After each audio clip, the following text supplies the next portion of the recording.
Hi everyone, I'm here to talk about your evaluation arguments. As I promised in class, I want to talk to you about primary and secondary sources. And I want to show you a few sources that I'm considering for my own evaluation essay. You guys remember that I mentioned in class that I'm going to be writing an evaluation of one book for sure, maybe two. I might be doing a comparison to books that I've read recently. And then I want to try to write you a little outline to show you what I plan to cover in my essay, so that as you guys write your drafts this weekend and next week, and remember we have 4 workshop participants posting their drafts on Saturday by noon, you can be thinking about what I was talking about in my video today about my outline.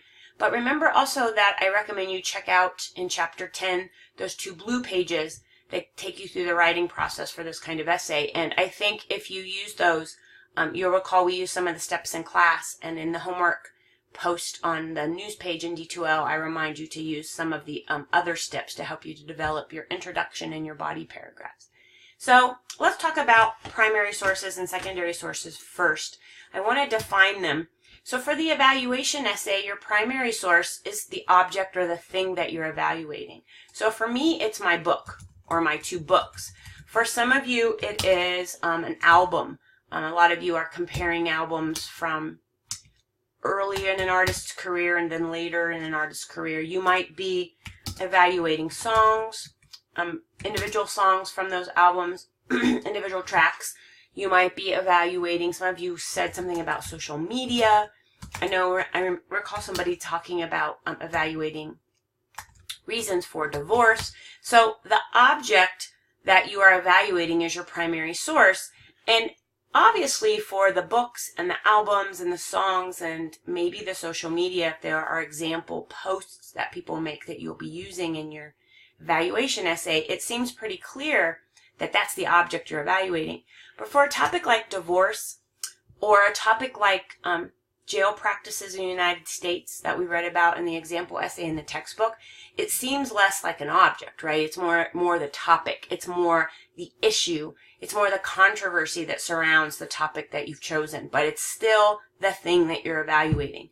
So for a primary source related more to a topic, it might be stories associated with it, like we saw in that jail essay in the textbook. There were lots of statistics about, who was in jail, how many people in jail, percentage of Black and Hispanic men to white men in jail, etc. So those are the primary sources because they're the examples of the thing that's being evaluated. Secondary sources are a little bit different. They can be background information on what you're evaluating. So let me give you a quick example of this. I've found 2 sources remember I mentioned the author who wrote The Lottery in class. And in both of these essays, the woman writer who I am actually evaluating, named Muriel Spark, is mentioned. So my connection to this other writer is that she is most often categorized as a Gothic writer or even a horror writer, because she wrote many strange stories, many of them related to ghost or, I would say, psychological torments, psychological hauntings even. And so I want to maybe use these 2 sources. You guys see they're just articles. This is New York Times. I was kind of scrolling down to see if I could find the author that I'm evaluating, but I can't find it quickly, so I'll just quickly scroll back to the top. But there's a comparison to be made, and you guys remember my pre-writing from class that I was talking about how a book did not have to be classified as horror to actually qualify as horror, because the woman who is writing, who wrote the books I'm evaluating, she was not known as a horror writer. She was probably just considered a realist in a lot of ways. She just wrote pretty straightforward novels about family life, relationships. But there's some scary stuff in it. And so you guys will remember that I was pre-writing about those kinds of things. So I have these 2 articles that mention this author that I'm evaluating, this Muriel Sparks person. And I might be able to use these two sources as background information. Where did I originally come up with the idea for this evaluation of a pretty typical novel, not ever classified as Gothic or horror, though I want to claim that these two texts could be considered Gothic and horror. Well, not so much Gothic, but at least the horror one. That's what I was writing about in class. So a secondary source can give you background information on the thing that you're evaluating. You might find a review of an album that you're evaluating and get another person's opinion. And I'm going to type that right next to review. I'm going to put get another person's opinion on the thing that you're evaluating and offer either an opinion that's similar to yours or the alternate one. You can also do a little historical digging, and what I mean by that is you could go and get some timeline information about, you know, if you're doing divorce statistics over time, if that would be useful to you, information about reasons for divorce by decade might be interesting. Might give some history on social media. We were kind of making fun of MySpace the other day in class, but it might be funny to have some of the historical timeline about what kinds of social media apps and websites have come out in the last 15 to 20 years. So lots of different kinds of secondary sources you can use. And really what secondary sources help us to see is the fuller picture of the thing we're evaluating, just to offer us another view into the thing we're evaluating. So it doesn't really matter for your paper. You guys have heard me say in class that the secondary source that you use must, I guess I want to rephrase, you must use at least one secondary source. You can use more than one, but I don't recommend it because you're going to probably be spending more time coming up with the criteria you want to use to evaluate the thing that you are evaluating. Okay, so you saw a few examples that I had already pre-researched, but obviously there's many different kinds of secondary sources, and this is just a quick list. This is not even an exhaustive list of secondary sources that you might use, and so we can talk about that more in class next week as we start doing a little research or come up with ideas during workshop for what kind of sources people might be able to find. You'll recall that I also said your secondary sources do not have to be in the drafts for next week. Actually, we have 4 workshop drafts due Saturday by noon, and then I think I put a note in the homework to remind you that everybody has a rough draft due on Wednesday. We're going to be doing some peer review work in class that day, so everybody will have a 2-page draft due on Wednesday, so we'll be talking about secondary sources some more this coming week in class. All right, as for my outline, I was thinking driving home from class today that my first paragraph, and I'm just going to kind of label these as I go.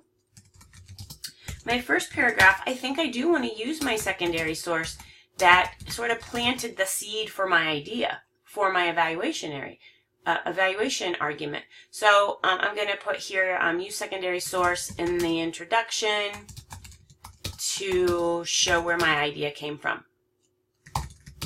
I have a feeling that I'll use a little bit of narrative in this part. Because I think my idea feels weird and I want to kind of explain where I got my weird idea.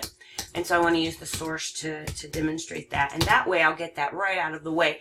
I also feel like once I share my idea about this connection between Muriel Sparks and Shirley Jackson, that I might even have my thesis in this paragraph after the secondary source, just kind of playing around with the idea. I think paragraph 2 I want to use to establish my criteria. And I'm going to type here for proving that a realistic novel can have horror novel elements. So you guys can kind of see that I have kind of the focus of my evaluation essay here. It's kind of my thesis, which I said I was going to state in paragraph 2. But I want to come up with my criteria here. And so I really liked, I just want to point this out. I was supposed to give the answers to the quiz. I'll have to do that in a different video because I've left my bag in the car and all the quiz stuff is out there. But I'm thinking of the quiz right now. You guys had, for question number 2, I believe, to answer where the author, Lowry, put the criteria for his jail essay. And they were in paragraph 2. He had like 3 or 4, maybe not paragraph 2, maybe paragraph 1. I'm forgetting the paragraphs, but it was early in the essay. And he asked like 3 or 4 questions where he said, you know, sort of suggesting, is this what we want to leave for our children? Is this our legacy? And he was asking questions. Those were his criteria.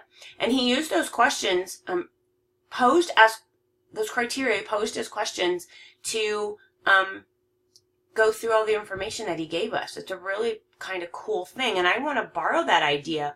So I think I want to ask questions to list out my criteria. And so then I'll spend the rest of my essay, so my body paragraphs, will answer the questions. And I'm not going to put my questions here, but my point here is that you'll have, you know, 1 paragraph focusing on your first criterion that will help you to prove your thesis. And then paragraph 4 will be your second criterion. And you know, whatever you're using to judge or evaluate the thing, you'll have body paragraphs that kind of just focus on each criterion, 1 criterion at a time, and as many as you need. So I'm just going to pretend I have 2 body paragraphs at this point, but I might have 3 or 4 body paragraphs if I have 4 questions that I need to answer or 4 criteria that I need to address. And in these paragraphs, I'm going to establish what the criterion is, give some examples of how my thing measures up to the way that I am evaluating that thing, and kind of, you know, emphasize my point at the end of that paragraph. And then, you know, obviously I can have as many body paragraphs as I want, but eventually I will need a conclusion.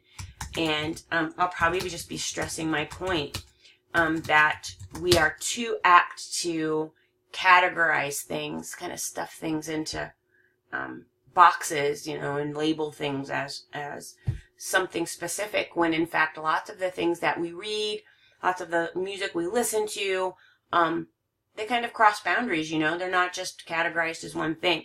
So I'm going to put stress in my point about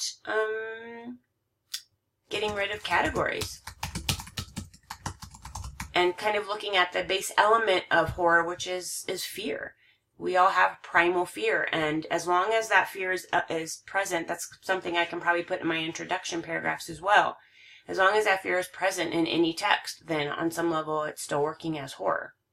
All right, so, you know, my evaluation's a little on the odd side perhaps, but hopefully you see how I'm kind of trying to build my essay in my head by just kind of listing these things out. This isn't a formal outline by any means. I'm just trying to work out where I want things to go, how I'm going to clarify what my position is, the criteria that I need to use, and how I'm going to organize my body paragraphs to cover all of those things. So, good luck to the workshop people doing their drafts. We get to read those before Monday's class, and we will definitely talk more about these things. And you know what I'll do instead, since I didn't go over the quiz answers? We'll make sure that we go over the quiz answers right at the beginning of class, so that you guys can be sure you understand where in the example essays we've looked at these elements that are required for our evaluation can be found. So sorry I forgot that, but you know, I think we spent a lot of time talking about the sources in the outline, so hopefully that will work out for you.